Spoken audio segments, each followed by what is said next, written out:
Bonjour les enfants, c'est papa. Je vous ai même fait quoi dans la vie, les gars? Si on vous demande même. Mon mur est un asile psychiatrique à ciel ouvert et ma salle d'attente est toujours bondée. Bienvenue à la clinique, les enfants. Depuis ce matin, j'arrête pas de recevoir le même message. Valsero, voilà l'idole. Quand c'était Ngannou, tu ouvrais la bouche. Je n'arrive pas à comprendre. Je me descends pour aller voir de quoi il s'agit. Je vous pose une question simple. L'idole a tué quelqu'un? L'idole était dans un endroit où on a tué quelqu'un? Pourquoi c'est que c'est tellement facile pour vous de vous accrocher sur des gens qui sont à côté de vous? Parce que vous pouvez les jalouser, parce que vous pouvez les détruire. Parce que vous pouvez les détruire. Mais quand c'était Francis Ngannou, non. Francis Ngannou, lui, il avait cogné quelqu'un avec la moto. Il a cogné une fille avec la moto et la fille est tombée. L'idole n'est pas responsable des actes de son père. Oui, son père devrait penser à sa carrière avant de poser certains actes. Quand tu deviens le père, quand tu es le père d'un enfant qui a une certaine notoriété publique, il y a un comportement que tu dois avoir. Quand tu deviens le père d'un enfant qui a une notoriété publique, il y a un comportement que tu dois avoir. Parce que tous les actes que tu poses peuvent rejaillir sur ton enfant. Parce que c'est un enfant qui a réussi à avoir la notoriété publique. Ça veut dire que ton enfant devient l'idole, ton enfant devient Kossi, ton enfant devient Stanley, ton enfant devient tout ça. Il faut savoir que ça te donne de grandes responsabilités. Toi en tant que le père, toi en tant que le frère, toi en tant que la sœur. Parce que chaque chose que vous allez partir faire dehors, ça va venir toucher votre frère. Pourquoi? Parce que vous portez le même patronyme. C'est le sang, on ne rit pas avec ça. Et quand vous posez un acte comme celui-là, vous devez savoir que les Camerounais qui n'aiment que le mécanisme de détester les pauvres comme eux. Parce que l'idole, c'est aussi un petit game qui vit avec nous là au Cameroun. Elle se bave, ses petites jongleries, elle monte, elle descend, elle monte, elle descend. Et elle est là au milieu de vous. Vous vous étonnez qu'elle a mieux au milieu de vous. Mais je sais que beaucoup d'entre vous, vous rêvez de voir sa carrière être détruite pour quelque chose dont elle n'est pas impliquée, parce que vous vous nourrissez du mal. Et parce qu'il n'y a aucune chance qu'elle soit en train de vous faroter, ou de vous choco, ou de vous donner quelque chose. Peut-être que sa carrière n'est pas suffisamment internationale et tellement brillante pour vous, au point où vous la prenez pour quelqu'un comme vous. Et comme vous ne détestez que les personnes qui sont comme vous, les pauvres bougres qui souffrent comme vous, vous êtes rendu compte que non, comme elle moussait beaucoup ici au Cameroun, là, elle va enfin voir pour elle. C'est ça. C'est ça. Moi, la nana, je la connais même pas. Je la vois là sur Internet. Elle fait son truc. C'est pas même mon style de musique, rien. C'est pas même le genre d'énergie que je capte. Donc, ça, c'est pas vraiment des gens d'artistes que je suis ou que je... Pas du tout. Pas du tout. C'est très aseptisé pour moi. C'est quelque chose qui n'a pas une valeur profonde en termes de musique, mais émotionnellement, ça passe. Donc, mais... En tant qu'artiste, elle est arrivée à un certain niveau qui est important, au point où si son père fait quelque chose, vous, bande de petits charognards, vous pouvez vous servir d'une faute de son père ou d'un crime de son père, ça dépend, son père doit être en prison. Si l'idole s'était levée pour dire que c'est parce qu'elle s'appelle l'idole que son père ne doit pas aller en prison, là, on aurait compris quelque chose. Là, vous m'aurez entendu dire que non, ce pays c'est vraiment du n'importe quoi. Que parce que tu es le père de l'idole, tu peux poignarder un enfant, il meurt. Après, toi, tu ne pars pas en prison et tout. Pourquoi? Parce que tu es le père de l'idole. Quelqu'un qui part maintenant encore des bagarres dans les bars et tout ça. Tu vois ce que je veux dire? Là, j'aurais dit non. Je me serais levé avec toute l'énergie de la clinique pour dire stop à l'injustice. Pour dire stop à l'injustice. Ce n'est pas normal. Voilà, Francis Ngannou, il parle maintenant des histoires du PFL Africa. Personne n'a payé. La justice a été corrompue. La justice a été corrompue. Un cadavre a été acheté. Une âme a été vendue. Une âme a été vendue à l'hôtel de l'argent. C'est tout. C'est tout. Donc c'est passé, vous allez porter le karma là pour le restant de vos vies. C'est le jour où quelqu'un va se casser le cou sur la route, qui ne va pas savoir pourquoi il se casse le cou là. Mais ce n'est pas la même chose avec l'idole.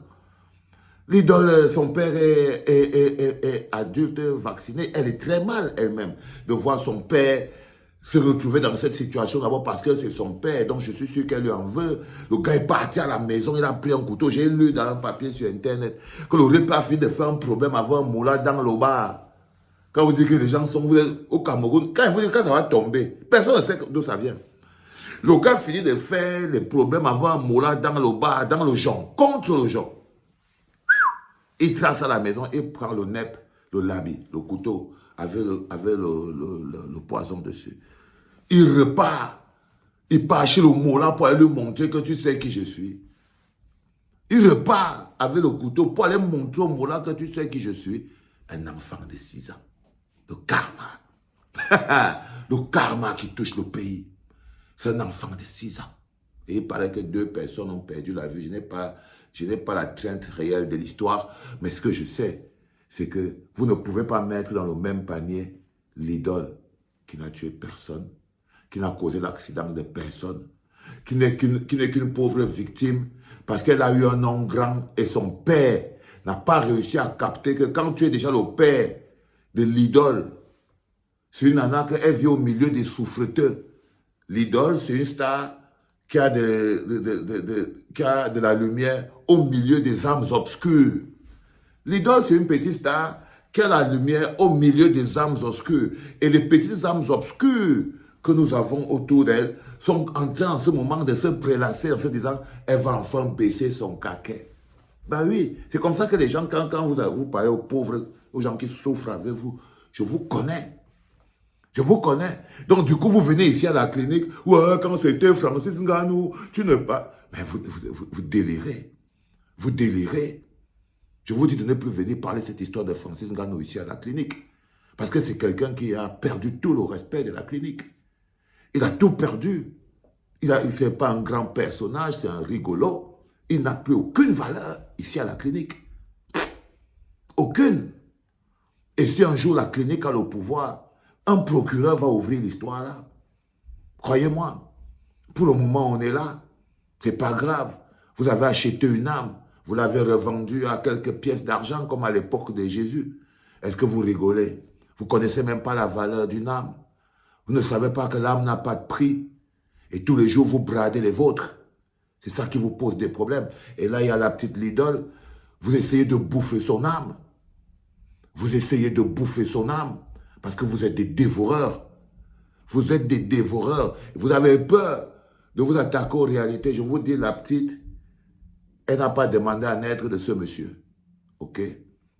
Ce n'est pas à elle-même d'aller arrêter ce monsieur avec les mains. OK? Oui, elle est impliquée. Tu es impliquée, ma fille. Tu es impliquée. Et ne tombe pas dans le piège de Francis Ngannou. Le mutisme, le silence, c'est comme ça quand on devient un homme public. C'est une double responsabilité. Parfois, c'est des responsabilités qui ne sont pas les vôtres directement, mais qui sont des responsabilités liées à vos familles, liées à vos amis et tout. Tu dois communiquer, ma fille. Tu communiques ta tristesse. Tu partages la douleur de la famille éprouvée parce que tu es déjà l'idole. Tu partages la douleur de la famille éprouvée. Et tu fais tout pour que ton père se retrouve devant, entre les mains de la justice. Tu pourras le suivre, l'aider pendant qu'il est en prison. Ce n'est que ça que tu peux faire, ma fille. Tu écris parce que ce n'est pas toi la concernée. Tu ne travailles pas pour maintenir ton père hors de la prison. Il doit partir en prison. Et si tu vas continuer de l'aider, tu l'aides à partir de la prison. Vous ne pouvez pas continuer de faire du pays un endroit qui sent la mort. Vous devriez avoir peur de ce que vous dessinez. Vous devez avoir peur de ça, en quoi vous transformez le pays. Mais l'idole n'a pris la vie de personne. De jusqu'à présent. Et je ne peux pas dire personne, je ne la connais pas. Peut-être qu'elle avait pris la vie de quelqu'un dans le passé. J'en sais foutre rien. Mais pour ce qui est de là, présentement, tous les faits que vous avez, elle n'est pas son père. OK? Il faut trouver le nom de son père. Hein? Parce que c'est son père. Bam. Est-ce qu'on pouvait parler de cette histoire sans parler de l'idole? Je ne pense pas. C'est comme ça. C'est ce que ton père devait penser avant. C'était papa, les enfants.